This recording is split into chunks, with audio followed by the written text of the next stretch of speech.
Bursa Efek Indonesia menambahkan satu kriteria dalam penilaian saham High Shareholdings Concentration.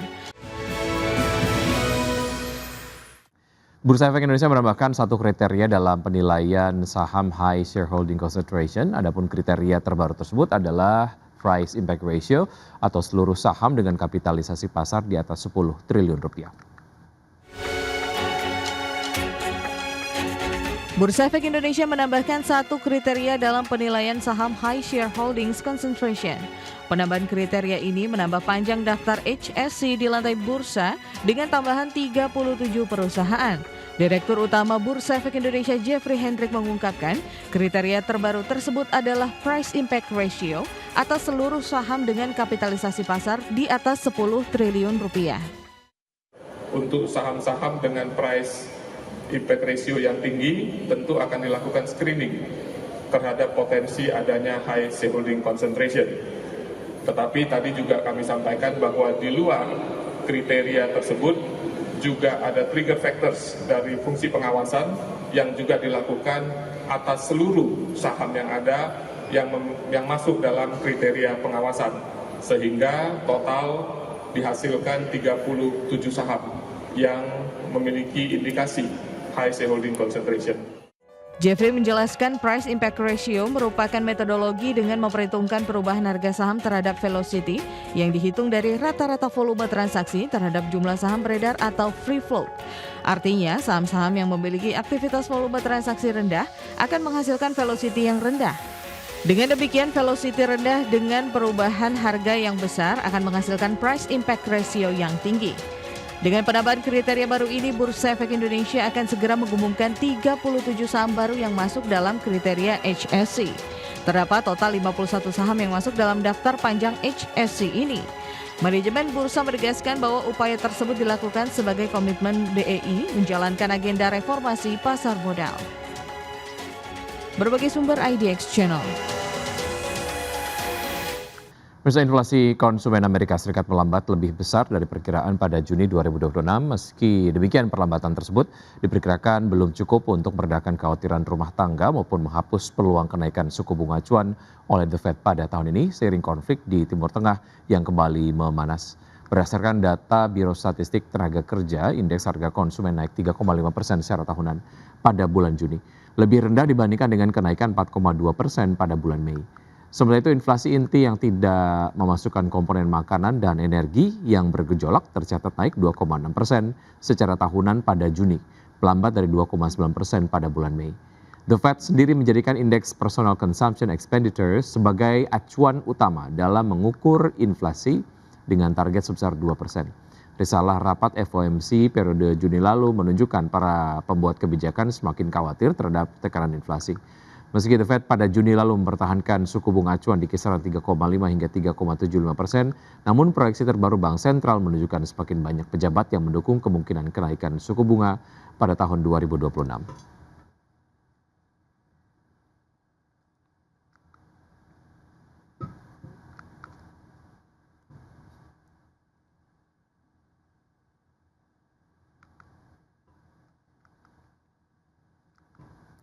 Pemirsa, terima kasih Anda masih bersama kami di Market Buzz. Akibat lonjakan beban pokok pendapatan, PT Waskita Beton Precast Tbk membukukan kenaikan rugi bersih pada semester 1 2026. Ya, perseroan mencatatkan rugi bersih sebesar 285,59 miliar rupiah, membengkak jika dibandingkan dengan rugi bersih di semester 1 tahun 2025 yang mencapai 236,88 miliar rupiah.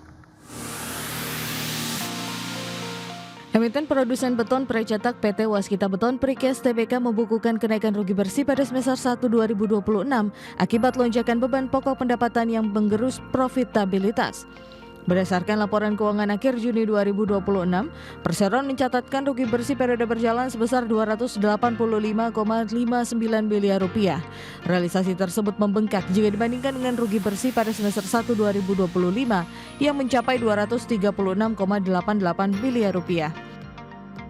Padahal dari sisi top line, perseroan sejatinya mengantongi kenaikan pendapatan usaha sebesar 10,29% secara tahunan menjadi 808,06 miliar rupiah dibandingkan realisasi tahun sebelumnya sebesar 732,65 miliar rupiah. Meski pendapatan meningkat, kinerja itu tertekan oleh beban pokok pendapatan yang membengkak lebih tinggi, yakni melesat 19,44% year on year menjadi 717,99 biliar rupiah. Imbasnya laba kotor turun sebesar 31,51% year on year menjadi 90,07 biliar rupiah dari sebelumnya di posisi 131,5 biliar rupiah pada semester 1 2025. Kinerja keuangan kuartal tersebut kian tertekan oleh beban keuangan yang merangkak naik menjadi 155,44 biliar rupiah dibandingkan dengan posisi tahun lalu sebesar 142,81 biliar rupiah. Berbagai sumber IDX Channel. Citra Nusantara Gemilang TBK menargetkan peningkatan kapasitas jaringan stasiun kompres natural gas atau CNG menjadi 13,7 juta standar kaki kubik per hari pada tahun 2027 seiring dengan rencana beroperasinya CNG Station Simpang Y di Kabupaten Ogan Ilir, Sumatera Selatan.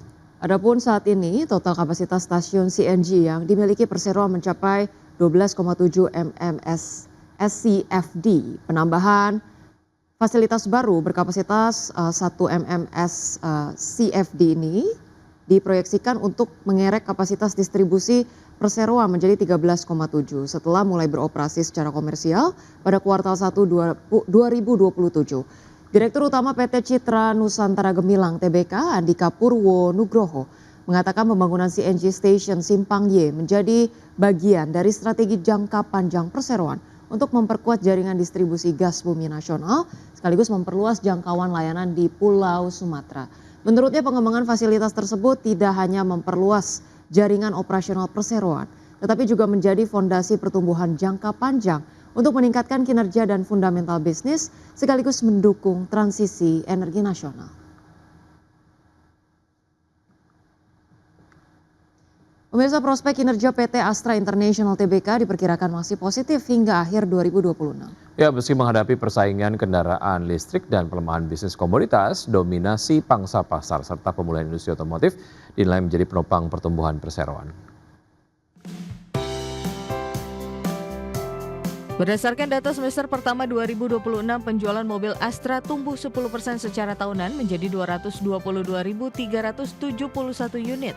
Meski masih di bawah pertumbuhan pasar nasional mencapai 16%, perseroan tetap mempertahankan pangsa pasar di atas 50%. Dominasi ini dinilai masih menjadi modal kuat untuk menangkap pemulihan permintaan kendaraan pada semester kedua. Analis Infovesta Capital Advisory Eki Topan menilai besarnya pangsa pasar Astra juga memberikan dampak positif bagi bisnis pembiayaan, asuransi, komponen dan layanan purna jual. Pemulihan daya beli, peluncuran model baru, pameran otomotif, serta meningkatnya permintaan kendaraan hybrid diperkirakan menjadi katalis pertumbuhan. Namun suku bunga yang masih tinggi, tekanan daya beli, pelemahan rupiah, dan persaingan harga kendaraan yang semakin agresif tetap menjadi risiko yang harus dicermati. Di luar bisnis otomotif, kinerja perseroan juga masih dipengaruhi oleh kondisi bisnis alat berat dan pertambangan melalui United Tractors. Secara keseluruhan, prospek perseroan hingga akhir tahun masih berada dalam tren positif, meski pertumbuhan laba diperkirakan lebih moderat. Dari sisi investasi, Eki Topan merekomendasikan strategi buy atau buy on weakness dengan level Rp5.000 sebagai area resisten terdekat dan target penguatan berikutnya di kisaran Rp5.400 hingga Rp5.600 per saham. Berbagai sumber IDX Channel.